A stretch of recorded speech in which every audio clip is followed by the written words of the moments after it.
మీరు అన్ని రకాల హెల్త్ ఇష్యూస్కి 80 దగ్గర దగ్గర చెప్పారు. హెల్త్ ఇష్యూస్కి ఓన్లీ ఫుడ్ తోటే ట్రీట్ చేస్తుంటాము అని చెప్పి. డయాబెటీస్కి కూడా అలానేనా మేడం? డయాబెటీస్ వచ్చిన వాళ్ళు ఖచ్చితంగా లైఫ్ లాంగ్ మెడిసిన్ వాడాల్సిందే అని అంటుంటారు కదా, దానికి కూడా ఫుడ్ ద్వారా తగ్గించవచ్చు అంటారా? యాక్చువల్గా మనం చాలా అందరు చూసే వ్యూవర్స్ కూడా గమనించాల్సింది ఏంటంటే డయాబెటీస్ రావడానికి 2 ప్రధానమైన కారణాలు. ఒకటి ఫాల్టీ ఈటింగ్ హ్యాబిట్స్, సరైన ఆహారపు అలవాట్లు లేకపోవడం. ఓకే. 2 మనసులోను కలిగేటటువంటి భావాలని భావోద్వేగాలని మన శరీరం పైన ఇన్ఫ్లుయెన్స్ పెట్టేంతగా పెంచి పోషించుకోవడం, కంట్రోల్ చేసుకోవడానికి సరైన అవగాహన పెంచుకోకపోవడం. ఓకే. ఇవి 2 విషయాలు. అంటే ఒకప్పుడు స్ట్రెస్ అంటే ఏంటమ్మా, stress is a necessary evil of life. దాన్ని ఫ్లైట్ ఆర్ ఫైట్ ఇమోషన్ అనేవాళ్ళు. అంటే కొన్ని వేల సంవత్సరాల క్రితం ఈ శరీరం ఫస్ట్ టైం ఫామ్ అయినప్పుడు మనకు ఒకటే స్ట్రెస్ ఉండేది. అదేంటి, ఏదైనా యానిమల్ వచ్చి మనం చంపేసేది, లేదా మనం ఏదైనా యానిమల్ చంపి తినేసేవాళ్ళం. ఇదే స్ట్రెస్. ఇంతకు మించి ఇంకేం స్ట్రెస్ లేదు. ఆ స్ట్రెస్ సిచ్యువేషన్ వచ్చినప్పుడు ఏమయ్యేది, శరీరంలో ఉన్నటువంటి శక్తి అంతా చేతుల్లోకి కాళ్ళల్లోకి వచ్చేసేది. ఎందుకు, చేతులతో కొట్లాడాలి, కాళ్ళతో పరిగెత్తేది పోవాలి. ఈ 2 మనకి కావాల్సినటువంటి సందర్భం ఉండేది. కానీ ఇప్పుడేంటి, జీవితంలో అందరూ లయన్స్ టైగర్లే. బాస్ ఒక లయన్ టైగరే, భార్య ఒక లయన్ టైగరే, భర్త కూడా లయన్ టైగరే, ఆఖరికి పనమ్మాయి కూడా లయన్ టైగరే. సో వీళ్ళందరూ కలిసి మనకి ఎన్నో రకాలైన స్ట్రెస్ క్రియేట్ చేస్తున్నారు. అయితే ఈ పరిస్థితుల్లో ఏమవుతుంది, ఎప్పుడైతే ఎనర్జీ చేతుల్లోకి కాళ్ళల్లోకి రావాలో శరీరం ఇంటెలిజెంట్గా ఏం చేస్తుంది, మిగతా అవసరం లేని సిస్టమ్స్ని షట్ డౌన్ చేస్తుంది, బంద్ చేస్తుంది. బంద్ చేసినప్పుడు ఏమవుతుంది, ఫస్ట్ సిస్టమ్ ఏంటి బంద్ అయ్యేది, డైజెస్టివ్ సిస్టమ్. అందుకనే స్ట్రెస్ఫుల్గా ఉన్నప్పుడు తిన్నది అరగదు, తిన్నది అరగదు, ఒక రకంగా మనకి డిఫరెంట్ గా ఉంటుంది. ఓకే, ఎందుకు అది క్లోజ్ అయిపోయింది. తర్వాత అది రిలాక్స్ అయిపోయి మళ్ళీ స్టార్ట్ అయినప్పుడు ఏంటి, మళ్ళీ అంటే డైజెషన్ ప్రాసెస్ కొద్దిగా ఆగి జరుగుతుంది అనమాట. It is not giving us proper ఇది. అండ్ ఇంకొకటి, డయాబెటీస్కి వచ్చేసరికి చాలా మంది ఓన్లీ 3 రకాల టెస్టులు చేసుకొని ఆ డయాబెటీస్ని హ్యాండిల్ చేయాలనుకుంటారు. అంటే for example fasting sugars, post lunch sugars, ఇప్పుడు HbA1c, ఈ 3 మాత్రమే చేసుకుని వాళ్ళు డయాబెటీస్ని కంట్రోల్ చేసుకోవడానికి రకరకాల మందులు తీసుకుని ముందుకు వెళ్తూ ఉంటారు. నేనేమంటానంటే ఏ జబ్బు మనకి వచ్చినా రూట్ కాజ్ తెలుసుకోవడం చాలా ఇంపార్టెంట్. నాకు డయాబెటీస్ ఎందుకు వచ్చింది, వై. సో మా దగ్గర మేము ట్రీట్మెంట్ చేసేటప్పుడు కూడా ఖచ్చితంగా రూట్ కాజ్ అనాలిసిస్ అని 13 రకాల బ్లడ్ టెస్టులు చేయిస్తాం to understand the inside of a person, లోపల ఏం జరుగుతోంది. చాలా మటుకు మనకి అవుట్వర్డ్గా మనకి సిమ్టమ్స్ తెలియవు. అవును ma'am, we don't feel it. వెళ్ళి చెక్ చేసుకుంటే కానీ మనకి తెలియదు. That is how it is. And ఈ డయాబెటీస్ వచ్చిన వాళ్ళు టైప్ 2 డయాబెటీసా, టైప్ 1 డయాబెటీసా, బేసిక్ వాళ్ళు తెలుసుకోవాల్సి ఉంటుంది మనకి. ఒకవేళ టైప్ 2 డయాబెటీస్ మనం మాట్లాడుకుంటే సి పెప్టైడ్ అని ఒక టెస్ట్ ఉంటుంది. సీరం ఫాస్టింగ్ సి పెప్టైడ్ అంటే ఏం భోజనం చేయకుండా సి పెప్టైడ్ టెస్ట్ చేసుకుని ఆ సి పెప్టైడ్ వాల్యూ మనకి ప్యాంక్రియాస్ ఎంత పనిచేస్తుంది, ప్యాంక్రియాస్ పని చేయకపోవడం మూలానే డయాబెటీస్ వస్తుంది. కాబట్టి ప్యాంక్రియాస్ పనితీరు ఏ విధంగా ఉంది, ఎంత ఇన్సులిన్ ప్రొడ్యూస్ చేయగలుగుతుంది అనేది ఎస్టిమేట్ చేయడము very very very very important. అది ఎప్పుడైతే మనం ఎస్టిమేట్ చేసుకుంటామో ప్యాంక్రియాస్ ప్రొడక్షన్ బాగానే ఉంది అనుకుంటే 100% మనకి డయాబెటీస్ రివర్సిబుల్ అవుతుంది. If your C peptide value is 1 and more, ఏది fasting C peptide value 1 and more ఉంటే కనుక 100% మనం ఆ డయాబెటీస్ని రివర్స్ చేసుకోగలము. కానీ 1 కంటే కిందకి వెళ్ళిపోతున్నప్పుడు, 5.5 కంటే కిందకి వెళ్ళిపోతున్నప్పుడు it is going towards type 1 diabetes అన్నమాట. ఈ టెస్ట్ చేయకుండా, ఈ నిర్ధారణ కాకుండా దాన్ని హ్యాండిల్ చేయడం అనేది నా ప్రకారము I feel it's a defective way of looking at it. Okay, and మనం అనుకుంటాం వైట్ రైస్ తినడం మూలాన, ఇంకోటి తినడం మూలాన, షుగర్ తినడం మూలాన. చాలా మంది నా క్లయింట్స్ వచ్చి చెప్తాను, నేను షుగర్ తినట్లేదు మేడం, ఎప్పుడో మానేసాను, నోరు కట్టేసుకున్నాను, అయినా షుగర్ పెరిగిపోతుంది అని. సో మీరు ఏం తిన్నా అది షుగర్ కింద మారుతుంది, ఏం తిన్నా అది షుగర్ కింద మారుతుంది. అంటే మరి అన్ని తినడం మానేసేమా? చాలా మంది ఈ షుగర్ పేషెంట్స్ వీక్ అయిపోతారు. ఎందుకంటే భయపడిపోతారు, అమ్మో ఇది తిరిగితే షుగర్ పెరుగుతుంది, అది తింటే షుగర్ పెరుగుతుంది, అది తినకూడదు, ఇది తినకూడదు, అది మానేయండి, ఇది మానేయండి. అది కాదు, ఫస్ట్ లోపల ఏం లోపాలు ఉన్నాయో తెలుసుకోవాలి. ఓకే, లోపల ఏం లోపాలు ఉన్నాయో తెలుసుకోవాలి. వైటమిన్ డి లెవెల్స్ ఎన్ని ఉన్నాయో మనకు తెలియాలి. And there is direct and indirect relationship between vitamin D levels and diabetes. అది మనం ఖచ్చితంగా తెలుసుకోవాలి. B12 ఎంత ఉంది, దానికి దీనికి కనెక్షన్ ఏంటి? Yeah, vitamin C okay. దాని పరిస్థితి ఏంటి, దానికి డయాబెటీస్కి కనెక్షన్ ఏంటి? Lots of research is available. ఎంతసేపటికి మనము షుగర్ లెవెల్ని తగ్గించడం మీదనే ఫోకస్ చేయడం బదులుగా శరీరానికి కావాల్సిన శక్తిని, దానికి కావాల్సిన విటమిన్స్ని, దానికి కావాల్సిన మినరల్స్ని, దానికి కావాల్సిన ప్రతి పోరాడే వెపన్ని మనం ఇచ్చాము అనుకోమ్మా, అది డయాబెటీస్ని తన్ని బయటికి తరిమేస్తుంది. That's what it is. It's very simple అన్నమాట. కాబట్టి it is a lifestyle disorder. అది లైఫ్ స్టైల్ అంటేనే మనం పద్ధతులు సరైన నిద్ర లేదు, సరైన ఆహారం లేదు, తీసుకునే ఆహారం టైం ప్రకారం తీసుకోము, అవును, అండ్ విపరీతమైన స్ట్రెస్. ఈ స్ట్రెస్ని మేనేజ్ చేసుకునే దానికి కూడా మనము ఎటువంటి జాగ్రత్త తీసుకోము. అందుకే మా దగ్గరికి వచ్చినప్పుడు మేము ఏం చేస్తామంటే డయాబెటీస్ని మేము వెనక్కి తీసుకెళ్లే టైంలో, because I'm a psychosomatic healer, ఖచ్చితంగా మానసిక ఒత్తిడిని తగ్గించేటటువంటి ఆహారము, శారీరకమైనటువంటి అవసరాలు అంటే దాని vitamins and mineral balances support చేసేటటువంటివి పెట్టుకుంటూ వెళ్తాం. కాబట్టి ఓకే, ధనాధన్ షుగర్ లెవెల్స్ పడడం స్టార్ట్ అవుతాయండి. ఒకసారి షుగర్ లెవెల్స్ పడడం స్టార్ట్ అయితే మెడికేషన్ డోసేజ్ నెమ్మదిగా తగ్గించుకుంటూ వెళ్తాము. ఒకసారి అలా తగ్గించుకుంటూ వెళ్ళి 1 డే ఆ మెడిసిన్ ఎత్తిపడేస్తాము. ఓకే, ఈ స్టేజ్ని రెమిషన్ స్టేజ్ అంటారు. Remission is purely temporary stage of health. So చాలా మందికి ప్రాబ్లం ఏమొస్తుందంటే తగ్గి నార్మల్ అవ్వగానే తగ్గిపోయింది కదా, సో సింపుల్ అనేసి మళ్ళీ నెక్స్ట్ డే నుంచి అన్ని మొదలు పెడతారు. పైనుంచి అది ఒక కంప్లైంట్ చేస్తారు, ఏంటి మేడం ఇది మళ్ళీ తినగానే వచ్చేసింది. నువ్వు ఫస్ట్ తిన్నావు కాబట్టి ఇది వచ్చింది, ఫస్ట్ ఫాల్టీగా తిన్నావు కాబట్టి ఇది వచ్చింది, కరెక్ట్ చేసుకున్నావు కాబట్టి తగ్గిపోయింది, కరెక్ట్ చేసుకుని మళ్ళీ బ్యాక్ వెళ్ళావు కాబట్టి మళ్ళీ వస్తుంది. సో నేనేమంటానంటే ఒక రెమిషన్ స్టేజ్ రాగానే మనం తీసుకున్న జాగ్రత్తని కనీసం 1 సంవత్సర కాలం కనుక మనం అలాగే మెయింటైన్ చేసుకోగలిగితే అది రివర్సల్ అయిపోతుంది. ఓకే, అది రివర్సల్ అయిపోతుంది. డయాబెటీస్ తగ్గించుకోవడానికి ఆడ మగ తేడా లేదు, వయస్సుతో తేడా లేదు, మీ డయాబెటీస్ వయస్సు కూడా తేడా లేదు. అది 20 ఏళ్ళ నుంచి ఉంది, 15 ఏళ్ళ నుంచి ఉంది, 30 ఏళ్ళ నుంచి ఉంది, నేను టాబ్లెట్లు వేసుకుంటున్నాను, ఇన్సులిన్ వేసుకుంటున్నాను, ఏ దాన్నైనా మనం వెనక్కి పట్టుకెళ్ళచ్చు. చిన్న పిల్లల్లో కూడా ఇప్పుడు చిన్న పిల్లల కండిషన్ డిఫరెంట్ అమ్మా. That is called type 1 diabetes. Okay, type 1 diabetes వచ్చినప్పుడు మనము again C peptide fasting post lunch 2 చేసుకుంటాము. సి పెప్టైడ్ వాల్యూ చాలా తక్కువ ఉంటుంది. ఆ చాలా తక్కువ ఉన్నప్పుడు ఏంటంటే ఇన్సులిన్ ప్రొడ్యూస్ చేయలేకపోతుంది ప్యాంక్రియాస్లో ఇన్సులిన్ రావడం లేదు కాబట్టి వాళ్ళు డయాబెటీస్ పార్టు వెళ్ళిపోయారు. సో ఈ పరిస్థితుల్లో మనం వాళ్ళకి 3 times వాళ్ళు ఇన్సులిన్ వేసుకోవాల్సి ఉంటుంది. ఇలాంటి పిల్లలకి అద్భుతంగా ఇన్సులిన్ రిక్వైర్మెంట్ తగ్గించేటటువంటి ఆహారం మనం ఇవ్వచ్చు. Regeneration therapy for type 1 diabetes కూడా ఉంది. కాకపోతే దాని పర్సంటేజ్ 100% అని మనం గట్టిగా చెప్పలేము. Okay, so regeneration therapy is also possible. అంటే టైప్ 1 నుంచి కూడా మనం కొద్దిగా వాళ్ళని బెటర్ టైప్ 2లోకి తీసుకెళ్లేటటువంటి సిపెప్టైడ్ని పెంచేటటువంటి ఫుడ్ కూడా ఉంది. But the success rate is about 40 to 50%. It is not around 100%. Many other contributing factors ఉన్నాయి కాబట్టి, చాలా కాంట్రిబ్యూటింగ్ ఫ్యాక్టర్స్ ఉన్నాయి కాబట్టి that is how it is. అయితే ఈ మధ్యకాలంలో విపరీతంగా తిండి పిల్లలకి మనం పెట్టే తిండి మూలాన మనమే మన చేతుల ద్వారానే మనమే వాళ్ళని డయాబెటీస్ వైపు నెట్టుతున్నాము. నాకు తెలిసిన ఒక బాబుకి కేవలం వాడు రోజు అడిగాడని, రోజు ఇవ్వమని గొడవ చేశాడని వాళ్ళ తాతగారు డైలీ ఒక కూల్ డ్రింక్ తాగించడం మూలాన, అలా 2 నెలలు తాగించడం మూలాన ప్యాంక్రియాస్ ఫెయిల్ అయిపోయింది. టైప్ 1 డయాబెటిక్ అయిపోయాడు. బిడ్డ ఓన్లీ 15 ఏళ్ళు. రాబోయే 60-70 ఏళ్ళు వాడు ఇన్సులిన్ వేసుకుంటానే మేనేజ్ చేయాలి. సో మన ప్రేమని రాంగ్ ఫుడ్స్ రూపంలో చూపించకూడదు. ఎప్పుడో నెలలో ఒకరోజు తాగాడు ఏం జరగదు, కానీ రోజు తాగితే వాడి రక్తనాళాలు తెరిచి విషం పోసినట్టే లెక్క.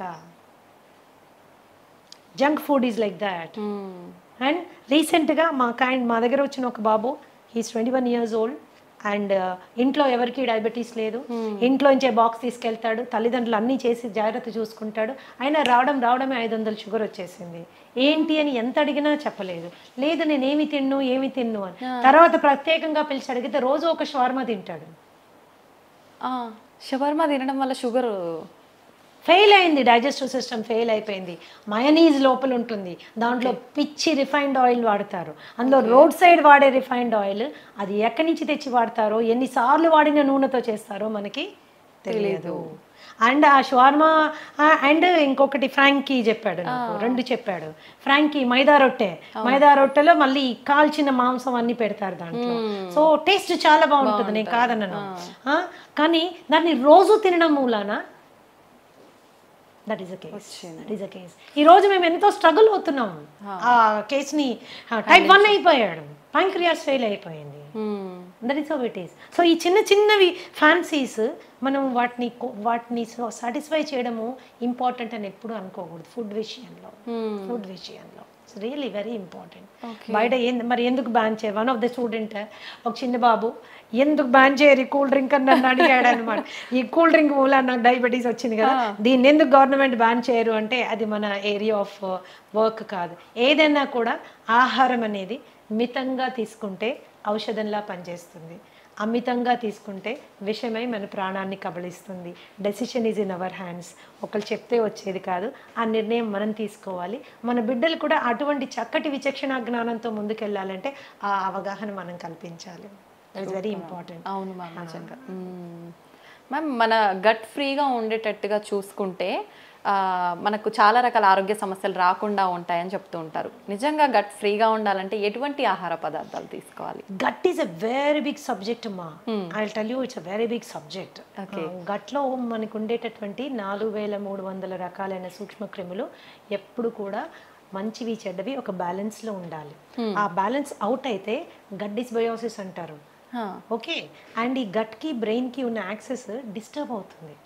Brain is the coordinator for the entire body and gut controls the brain. Brain మన శరీరాన్ని ఆపరేషన్స్ని కంట్రోల్ చేస్తే మన గట్ మన బ్రెయిన్ని కంట్రోల్ చేస్తుంది. Okay, that is very very important. అప్పుడు మనం దాన్ని ఎంత హెల్తీగా ఉంచాలి? సో మనం తినే ఆహారము చెడు బ్యాక్టీరియాని చంపే విధంగా ఉండాలి, మంచి క్రిముల్ని పెంచే విధంగా ఉండాలి. సో దాని ఆహారం యొక్క ప్రధాన లక్షణం ఏంటంటే మంచి బ్యాక్టీరియాని పెంచుతూ చెడు బ్యాక్టీరియాని చంపుతూ ఉన్నటువంటి ఆహారం తీసుకుంటే సహజంగా అది చాలా తేలికగా అరిగిపోతుంది, తిన్నది కంప్లీట్గా డైజెస్ట్ అవుతుంది, అండ్ టైంకి రెపరెప ఆకలేస్తుంది, పడుకుంటే నిద్ర వస్తుంది, పొద్దున్నుంచి రాత్రి ఒక చక్కటి మూడ్లో ఉంటాము, మంచి ఎనర్జీతో ఉంటాము. This is because our gut is happy. So all the మనం తీసుకునే ఫుడ్స్ ఏవేవైతే చెడు బ్యాక్టీరియల్ గ్రోత్కి ప్రమోట్ చేస్తాయో అవి చాలా హ్యావక్ క్రియేట్ చేస్తాయి మన పొట్టలో. సో బ్లోటింగ్, బెల్చింగ్, ఇండైజెషన్, తర్వాత కాన్స్టిపేషన్ మూలాన పైల్స్, హెమరాయిడ్స్, లేకపోతే వెరీ హార్డ్ స్టూల్ రావడము, ఇవన్నీ ఏం చేస్తాయంటే మనకి డైజెషన్ అంటే తినాలంటే భయపడే వాళ్ళు చాలా మంది ఉంటారు. పైగా హెల్త్ కరెక్ట్ అంటే హైజీన్ కరెక్ట్గా ఫాలో కాకపోతే హెచ్ పైలోరీ లాంటి బ్యాక్టీరియల్ ఇన్ఫెక్షన్స్ వస్తే జీవితాంతం మనం ఆ మందులు వేసుకుంటూ ఉంటారు. మేమైతే డయట్ ద్వారా హెచ్ పైలోరీ కానీ, ఐబిఎస్ కానీ, ఐబిడి కానీ చాలా సమర్థవంతంగా హ్యాండిల్ చేసే బ్రహ్మాండమైన ఫుడ్స్ ఉన్నాయమ్మా. అది ఎవరు బయట కొనుక్కోక్కర్లేదు. మీ ఫుడ్ మీరు ఇంట్లో చక్కగా చేసుకోవచ్చు, శుభ్రంగా తినచ్చు, సంతోషంగా ఉండొచ్చు. This is how it is. కేవలం మందుల ద్వారా ఎంత సక్సెస్ మీరు వస్తుందో దానికి డబుల్ సక్సెస్ ఆహారం ద్వారా వస్తుందన్నమాట. డబుల్ సక్సెస్ ఆహారం ద్వారా వస్తుంది. సో గట్ని ఇప్పుడు కూడా ఆరోగ్యంగా ఉంచుకోవాలి. చక్కటి పీచు పదార్థాలు ఉండేటటువంటి వెజిటబుల్స్ అండ్ ఫ్రూట్స్ మనం తీసుకోవాలి. చాలా మందికి ఏంటి అంటే వెజిటేరియన్స్ అయిపోండి, మీట్ మానేయండి అని చెప్తారు. చికెన్ మటన్ తినబాకండి, పొట్టంతా గడబడైపోతుంది, వేస్ట్ అని. నేనేం చెప్తానంటే ఆహారపు అలవాట్లు మనసుకి బాగా నచ్చిన ఫుడ్ని టక్కన మానేస్తే ఆత్మారాముడు బాధపడతాడు. ఎక్కడో ఫీల్ అవుతాం మనం, ఏంటి లైఫ్, ఏమి తినలేము, నాకు నచ్చిన చికెన్ తినలేకపోతున్నాను, నాకు నచ్చింది అది తినలేకపోతున్నాను, ఏంటి ఇట్లా, అసలు లైఫ్ బేసిక్ ఫుడ్స్ అవి. అప్పుడు ఏంటంటే they are upset about it. When they are upset nothing can be set. When you're upset nothing can be set అని అంతా డిస్టర్బ్డ్గానే ఉంటుంది. సో చికెన్, మటన్ లాంటివి తినేటప్పుడు కూడా దాని కాంబినేషన్స్ మంచి ఫైబర్ ఫుడ్తో కాంబినేషన్ చేసుకుని మీరు తిన్నప్పుడు ఎటువంటి ఇబ్బంది రాదు, ఈజీగా డైజెస్ట్ అవుతుందని. So easy digestion is very important. Easy digestion అంటే ఓన్లీ పెరుగన్నం కాదండి, you can eat everything in life. So మంచి వెజిటబుల్స్, ఎగ్స్, పెరుగు, తర్వాత you can have all these things అనమాట. అండ్ పీచు పదార్థం అనగానే అన్నీ ఏవో పిల్లలకి గ్రీన్ ఆకులు చూడగానే చిరాకు వస్తుంది మేడం, నేను ఇప్పుడు ఈ గడ్డి తినాలా అని. సో అలా కాదు. So you can go for everything, all kinds of కాంబినేషన్స్లో మనం వెళ్ళొచ్చు. అలాగే మనకి రాజ్మా ఆర్ మన కాబూలీ చనా, బొబ్బర్లు, ఇలాంటివన్నీ మనకి చాలా మంచి ప్రోటీన్ ప్లస్ మంచి ఫైబర్తో వస్తుంది. అది తిన్నప్పుడు ఏంటంటే మనకి గట్ సెట్ అవుతుంది. దెర్ ఈస్ ఎ వే అండి, 8 to 12 weeksలో సెట్ చేసేస్తాం గట్ విత్ ఫుడ్ ఓన్లీ. అది ఎంత సీరియస్ ఇష్యూ అయినా. కాబట్టి నేనేం చెప్తున్నానంటే చక్కటి ఆహారాన్ని ఎన్నుకోండి. హోమ్ మేడ్ ఫుడ్కి 90% ఇంపార్టెన్స్ ఇవ్వండి.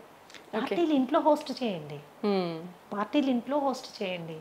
మనం కావాల్సిన డ్రింక్స్ కానీ ఏదైనా కూల్ డ్రింక్స్ అట్లాంటివి కూడా ఇంట్లో చాలా చేసుకోవచ్చు. డెజర్ట్స్ అంటారా, బ్రహ్మాండమైన స్వీట్లు హెల్దీగా చేసుకోవచ్చు. ఓకే, బ్రహ్మాండంగా. జీవితంలో ఏది వదులుకోవాల్సిన అవసరం లేదు, ఏది వదులుకోవాల్సిన అవసరం లేదు. ఎంజాయ్మెంట్ ఇన్ రైట్ వే చేసుకుంటే నీ గట్ని నువ్వు gut is the starting point for all diseases. దాదాపుగా 200 రకాలైనటువంటి జబ్బులు ఇక్కడి నుంచి స్టార్ట్ అవుతాయి. సో దీన్ని జాగ్రత్త పెట్టుకోవడం మనకి చాలా ఇంపార్టెంట్, చాలా ఇంపార్టెంట్. ఏం ఫుడ్స్ ఉన్నాయి, ఎలా తినాలి, that is how it is. ఎప్పుడన్నా ఒక రోజు అంటే మేడం మమ్మల్ని హోటల్కే వెళ్ళొద్దంటారా, నేను ఒక్కసారి కూడా బిర్యానీ తినద్దా, ఇంకా నేను ఎందుకు అందులో హైదరాబాద్లో ఉండి నన్ను బిర్యానీ తినద్దంటారా అంటే ఓఎస్ తినండి తప్పకుండా, ఎందుకు మానేస్తారు, అలా మానేయమని చెప్పట్లేదు. కానీ దానికి మీ పొట్టని మిమ్మల్ని ప్రిపేర్ చేసుకోండి. Go to A place where biryani is done with ghee and not with Dalda. ఇంట్లో మీ ఆవిడకి బిర్యానీ చేయడం నేర్పించండి, కానీ ఇంట్లో చేస్తే మనకు నచ్చదు కదా. సో మీరు అలా తిన్నప్పుడు ముందు రోజు వెనక రోజు కూడా there are certain things you have to follow so that you can balance your. ఇందాక చెప్పాను, ఇప్పుడు చెప్తాను, మళ్ళీ కూడా చెప్తానమ్మా, ఎప్పుడో 2-3 నెలలకు ఒకసారి చేసింది మనకి అది బాడీ ఎఫెక్ట్ అవ్వదు. కానీ డైలీ అదే పనిగా యంగ్స్టర్స్ నాకు తెలుసు చాలా మంది ఐటీ ఎంప్లాయీస్ వస్తారు నా దగ్గరికి, ఏంటమ్మా ఎవరు వంట చేస్తారంటే స్విగ్గీ పేరు జొమాటో పేరు చెప్తాను. So everyday it is and online food. And కాబట్టి ఏమవుతుందంటే అది కన్వీనియన్సే కానీ కంఫర్ట్ కాదు, హెల్త్ అంతకంటే కాదు. Very definitely expensive. కాబట్టి కొద్దిగా వంట చేసుకోవడం అనేది ఇప్పుడు అవుట్ ఆఫ్ ఫ్యాషన్ అయిపోయింది మా, ఆ ఫ్యాషన్ మళ్ళీ మనం క్రియేట్ చేయాలి. దట్ ఈస్ రియల్లీ ఇంపార్టెంట్ అన్నమాట. ఎందుకంటే వంట అనేది కేవలం హెల్త్ ఒక్కటే ఇవ్వదు, మనుషుల మధ్యలో అనుబంధాలు, బంధాలు, ప్రేమలు అన్నీ పెరుగుతాయి. ఈ రోజు కూడా నీకు మీ అమ్మ చేసే ఆ పలానా వంట అని ఎందుకు గుర్తుంటుంది అంటే ఇంగ్రీడియంట్స్ అన్ని సేమే, ఆమె ప్రేమ అందులో ఉంటుంది. అంత ప్రేమగా చేసి నీకు నోట్లో పెడుతుంది, నువ్వు వెళ్ళినప్పుడు నీకు అది కావాలని అడుగుతుంది. అవన్నీ బంధాలు పెంచుతాయి. స్విగ్గీ జొమాటోలో తెప్పించి పెడితే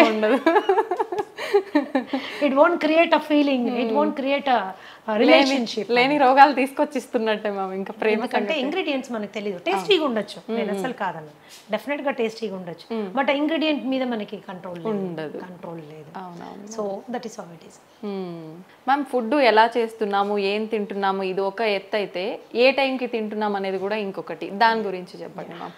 ఒకటిమా ఏ టైంకి తింటున్నామో, ఎన్నిసార్లు తింటున్నామో, these are 2 very important things everybody should understand.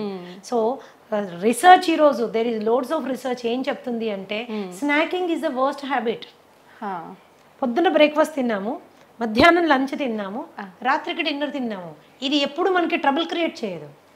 పొద్దున బ్రేక్ఫాస్ట్ తిన్నాము, మధ్యలో టీ అండ్ స్నాక్స్ తిన్నాము, మధ్యాహ్నం మళ్ళీ లంచ్ తిన్నాము, 4 గంటలకు సమోసా తిన్నాము, 5 గంటలకు కాఫీ తాగాము, 6 గంటలకు టీ తాగాము, 7 గంటలకు 7:30కి వెళ్ళి మళ్ళీ డిన్నర్ తిన్నాము, రాత్రి 12ంటికి పడుకునేటప్పుడు స్విగ్గీలో ఏదో ఒకటి తెప్పించుకుని తిన్నాము.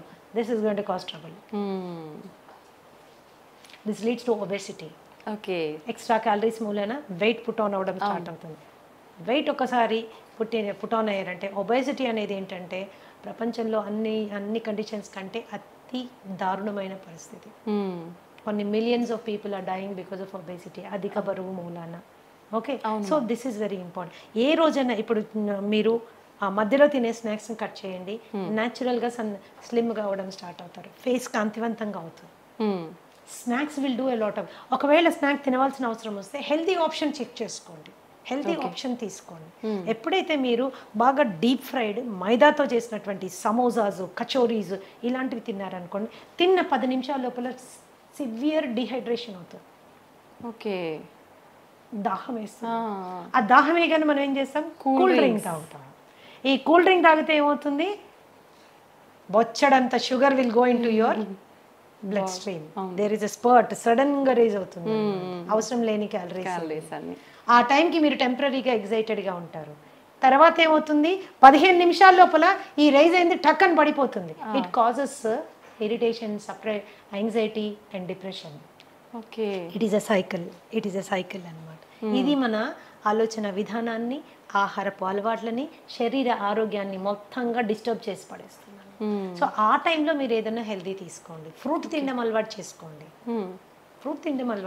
ఆకలి వేస్తుంది కదా, ఒక అరటిపండు తినండి, ఒక ఆపిల్ తినండి, దాంతోపాటు సీడ్స్ నట్స్ ఒక డబ్బాలో వేసుకొని పెట్టుకోండి, ఒక గ్రీన్ టీ పెట్టుకోండి, ఒక 3-4 స్పూన్లు నట్లు సీడ్లు తిని చక్కగా గ్రీన్ టీ తాగండి.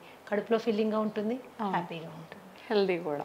అలాగే there are so many fillers. ఇప్పుడు మీ ఫూల్ మఖానా కానీ, మురమురాలు కానీ, అట్టుకులు కానీ, వీటితో ఎన్నో రకాలైనటువంటి హెల్దీ గ్యాసెస్ రాకుండా ఉండేటటువంటి చేసుకోవచ్చు. మరీ ఆకలి వేస్తుంది అనుకున్నప్పుడు తినచ్చు, అట్లాంటి నో ప్రాబ్లమ్ అబౌట్ ఇట్.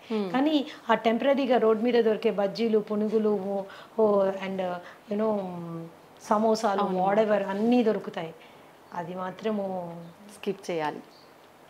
చాలా ఘోరం అది. With due respect to all those people, అది మనకి పడినప్పుడు దాన్ని వదిలేసుకోవడం ఉత్తమమైన విషయం ఇంకొకటి లేదు.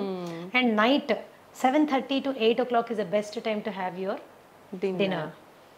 ఎప్పుడు గుర్తుంచుకోండి, పడుకునే టైంకి, భోజనం చేసిన టైంకి మధ్యలో 3 గంటల వ్యవధి ఉండాలి. మీరు 7 గంటలకల్లా తిన్నారనుకోండి 10కి పడుకోవచ్చు. ఓకే, 8కి తిన్నారనుకోండి ఆఫీషియల్గా మీరు 11కి పడుకోవాలి. అవును. 9కి తిన్నారనుకోండి 12 ఏమవుతుంది, డైజెషన్ మొత్తం డిస్టర్బ్ అవుతుంది, యువర్ స్లీప్ సైకిల్ డిస్టర్బ్ అవుతుంది. ఇలా జరగడానికి వీల్లేదు. You have to remember that. And quantity ఎంత ఏంటి అనేది కూడా మనకి ఎంత అవసరం. ఒకటే రకమైన ఫుడ్ తినే అలవాటు చాలా మందికి ఉంటుంది. కూర నచ్చితే స్టార్టింగ్ నుంచి ఎండింగ్ వరకు అదే కూర, ఇంకొకటి ఏదో నచ్చితే అటు నుంచి అదే కూర. సో ఒక బ్యాలెన్స్డ్ డైట్ ప్లేట్ అనేది మనము మెయింటైన్ చేసుకోవాలి, అన్నీ ఉండేటట్టు చూసుకోవాలి, ఆల్ కైండ్స్ ఆఫ్ థింగ్స్. ఇప్పుడు టైం మనకి లేదు, అన్నిటికీ మన బాస్ కోసం టైం ఉంది, ఉద్యోగం కోసం టైం ఉంది, టార్గెట్స్ కోసం టైం ఉంది, కానీ మన కోసం మనకి టైం లేదు. సో ఈ థాట్ ప్రాసెస్లో కూడా కొద్దిగా మనం మార్పు తెచ్చుకోవాలి. యంగ్స్టర్స్ మరి ముఖ్యంగా ఏంటంటే మంచి తెలివితేటలతో ముందుకెళ్తున్నారు, పెద్ద పెద్ద ఉద్యోగాలు చేస్తున్నారు, లక్షల్లో సంపాదిస్తున్నారు, కానీ వాళ్ళ శరీరం గురించి వాళ్ళు పట్టించుకోవడానికి వాళ్ళకి టైం ఉండడం లేదు. దాన్ని ఎలా అయినా అకామిడేట్ చేసుకోవాలి. బ్రేక్ఫాస్ట్ కూడా సాధ్యమైనంత త్వరగా, మీల్కి మధ్యలో 3 గంటల గ్యాప్ ఉండాలి. 3 గంటల టైంలో మీరు కావాలంటే మంచినీళ్ళు తాగొచ్చు, సింపుల్. కావాలంటే మంచినీళ్ళు తాగొచ్చు. మరి ఏదైనా వర్క్ ప్రెషర్ మూలన కొద్దిగా తలనొప్పి వస్తుంది అన్నప్పుడు గ్రీన్ టీ తాగొచ్చు, జింజర్ టీ తాగొచ్చు, ఒక గ్లాస్ మజ్జిగ తాగొచ్చు, ఒక గ్లాస్ కొబ్బరి నీళ్ళు తాగొచ్చు. Okay, these are the best alternatives.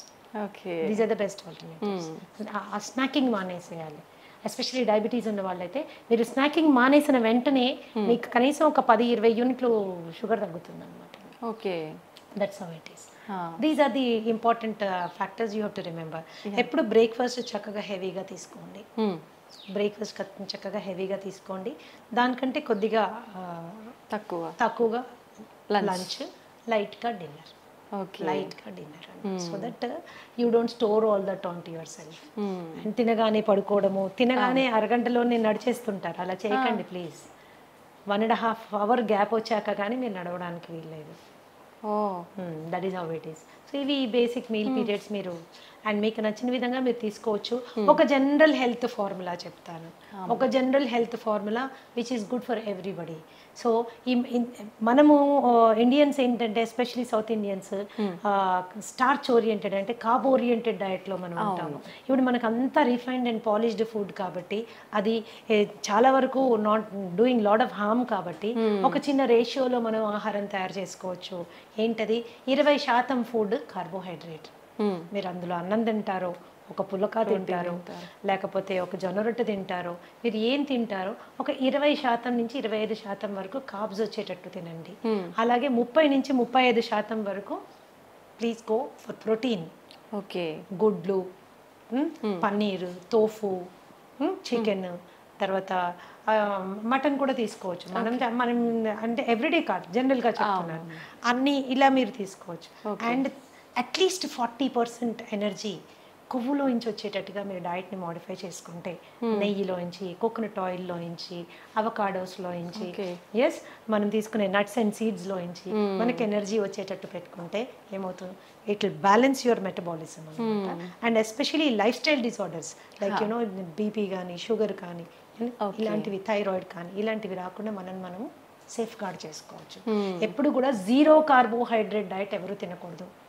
Okay, ఎందుకంటే నర్వస్ సిస్టమ్కి కావాల్సిన ఎనర్జీ అంతా కార్బోహైడ్రేట్.